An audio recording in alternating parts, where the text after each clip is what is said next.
आपल्या बरोबर विधानसभेचे आमदार श्यामजी कोडे आहेत आणि या भर पावसामध्ये अतिशय तुफान आहे. मुंबईमध्ये हाहाकार माजलेला आहे. अनेक ठिकाणी मनुष्यहानी झालेली आहे. अशा अवस्थेमध्ये हजारो मेहतर वाल्मिकी बांधव या आझाद मैदानामध्ये एकजूट झाले आणि यांची मागणी अनुसूचित जाती आरक्षण उपवर्गीकरण करण्यात यावं अशी मागणी आहे. तर आपण त्यांच्याकडून समजून घेऊ या वाल्मिकी मेहतर समाजाच्या माध्यमातून जी मागणी करताय त्याबाबत तुमच्या मागणीच्या विरोधात गेल्या 30 तारखेला फार मोठं आंदोलन झालं, तरी सुद्धा तुम्ही ही मागणी लावून धरलेली आहे. त्याबाबत आपलं काय मत आहे? उपवर्गीकरण जे आहे ते संपूर्ण भारतामध्ये लागू करण्यात आलेला आहे. हा जो निर्णय आहे हा सुप्रीम कोर्टाचा निर्णय असल्यामुळं हे संपूर्ण भारतभर लागू करण्यात आला आहे.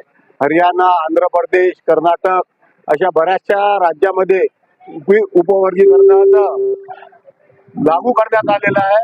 त्याच धर्तीवर महाराष्ट्रातील तमाम आमचे दलित बांधव, ते खटिक असतील, सुदर्शन असतील, वाल्मिक असतील, मातंग असतील, जे बी आमच्या 59 जातीचे जे छोटे छोटे घटक आहेत त्यांचा कुठंतरी न्याय मिळाला पाहिजे. त्यांच्या जीवनामध्ये जे मागे राहिलेले आहेत त्यांच्या जीवनामध्ये एक मोठा बदल घडवण्यासाठी उपवर्गीकरण करणं हे शासनासाठी खूप गरजेचं आहे. जे घटक मागे राहिलेले आहेत त्यांचा विकास आज या धर्तीवर करण्यासाठी उपवर्गीकरण करणं हे शासनाची खूप मोठी जबाबदारी आहे. त्या प्रकारचं न्यायालयानं जे संपूर्ण भारतामध्ये हा कायदा लागू केलेला आहे त्याच माध्यमातून महाराष्ट्राचं जे शासन आहे ते पण या उपवर्गीकरणाला निश्चितच आमच्या छोट्या छोट्या जातीला, वाल्मिक समाज असेल, सुदर्शन समाज असेल, खाटिक समाज असेल, मातंग समाज असेल, इतर जाती असतील, या सगळ्यांना न्याय देण्याचं काम आमचं महाराष्ट्र शासन निश्चितच करणार आहे. आपल्याला पण असं वाटतंय का या छोट्या जातीला खरंच प्रतिनिधित्व मिळालं नाही? निश्चितच की जे छोट्या छोट्या सगळ्यात जाती आहेत, जे छोटे छोटे दलित वर्ग आहे त्याच्यातला जो आमचा जो वाल्मिक समाज आहे यांनी जे हाताने महिला उचलून आमच्या डोक्यावरची घाण साफ केली आमच्या पूर्वजांनी, त्या माध्यमातून आमचे जे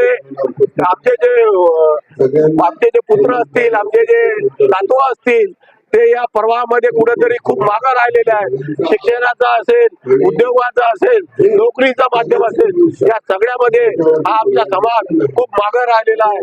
याच्यामध्ये आम्हाला निश्चितच महत्वाचं असतात आणि एक महत्वाचं आम्हाला त्याच्या वर्गीकरणामध्ये एक महत्वाचं स्थान आम्हाला शासनानं देण्यात यावं अशी मी आमच्या वाल्मिक समाजाकडून शासनाला मागणी करतोय.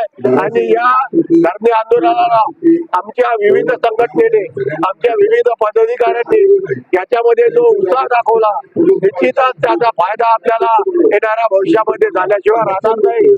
यावेळी तितकंच एक शेवटचा प्रश्न, असं जे उपवर्गीकरण मागत आहेत त्यांच्यावर असा आरोप केला जातो हे उपवर्गीकरण सर्वांनाच म्हणजे फायद्याचं नाही आहे आणि भाजप आणि आरक्षणच्या इशाऱ्यावर 2 समाजामध्ये भांडण लावण्यासाठी हे उपवर्गीकरण मागितलं जाते असं जाहीरपणे आरोप लावला जातोय. त्याबाबत आपलं काय मत आहे? उपवर्गीकरण हा समाजामध्ये तेढ निर्माण करण्याचं माध्यम नसून याला राजकारणी लोक, काही समाजाचे नेते याला एक विशिष्ट प्रकारचं स्वरूप देऊन याच्यामध्ये उपवर्गीकरणाच्या याच्यामध्ये 2 भाग करून समाजाला वाटण्याचा प्रकार जो बऱ्याच नेत्याच्या मंडळीच्या माध्यमातून होत आहे तो आमचा समाज आणि इतर छोटे छोटे समाज निश्चितच त्यांना आम्ही हाणून पाडू आणि आम्ही एकजुटीने हा उपवर्गीकरण निश्चितच मिळवल्याशिवाय राहणार नाही आणि सरकार आम्हाला देण्याशिवाय राहणार नाही अशी मी तुम्हाला निश्चित सांगतो. धन्यवाद.